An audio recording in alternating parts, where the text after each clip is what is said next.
Sa nakaraang 50 taon, 3 beses nagtala ang Pilipinas ng lindol na magnitude 7.8 pataas ang lakas. Isa rito ang magnitude 7.8 na lindol sa Luzon noong 1990 na kumitil ng mahigit 1,000.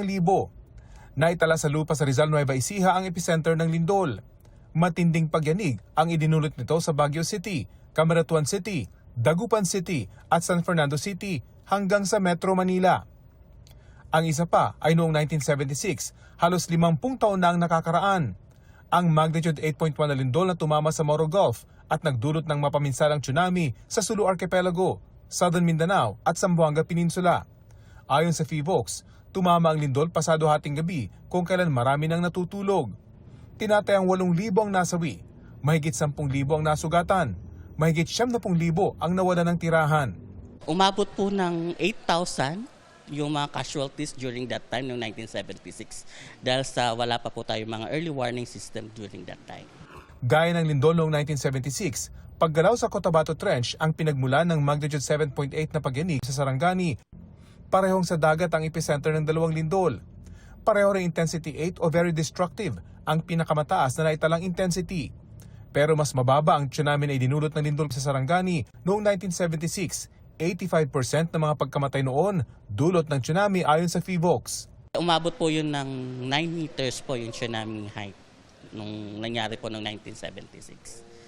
Kaya lagpas 3 palapag na gusali. Ayon sa PHIVOLCS, subduction o paglubog ng bahagi ng Cotabato Trench ang pinagmulan ng pagyanig sa Sarangani. Up and down po ito, no? Parang may sinusuntok sa ilalim kapag malapit po tayo sa epicenter ng lindol. Pero kapag malayo po tayo sa pinangyarihan ng lindol, for example, nasa may bandang Leyte tayo or nasa Cebu, ang nararamdaman na po nila doon ay sideway motion. Ayon sa PHIVOLCS, inaasahan ng malawak ang pinsalang dulot ng lindol. May kababawan daw kasi ang 33 kilometers na lalim na bahagi ng Cotabato Trench na gumalaw.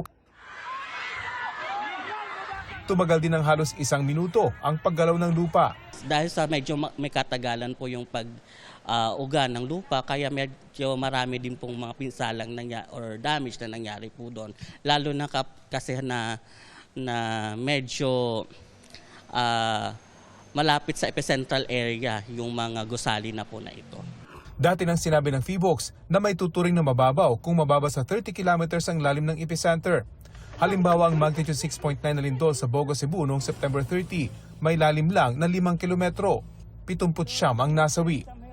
Kinukumpirma ng PHIVOLCS ang mga ulat na ilang lugar ang nakaranas ng liquefaction o ang tila pagkalusaw ng lupa at ng mistulang likido dahil sa lakas ng lindol sa Mindanao. Sa ngayon, bukod sa seismic measuring equipment, nakakalat na rin daw sa Davao at Moro Gulf ang mga tsunami monitoring device ng PHIVOLCS. Magpapadala ang ahensya ng Quick Response Team sa Sarangani para pag-aralan pa ang nangyaring lindol.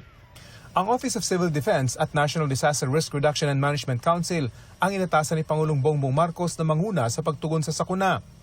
Pinahanda na rin sa DSWD ang paunang tulong. Dumating na rin sa General Santos City sina DSWD Secretary Rex Gatchalian, DPWH Secretary Vince Dizon at DOH Secretary Ted Hermosa. Naroon din ang mga kinatawan ng Defense Department, OCD, DepEd at DSWD. Sa taya ng DPWH, nasa 1 bilyong piso ang halaga ng danyos sa iba't ibang gusali sa Gensan pa lang. Titignan natin kung ano yung mga pinaka-critical na buildings at iba pang infrastructure na kailangan nating madagyan ng pagsasaayos. Ito ang unang balita. Rafi Tima, GMA News.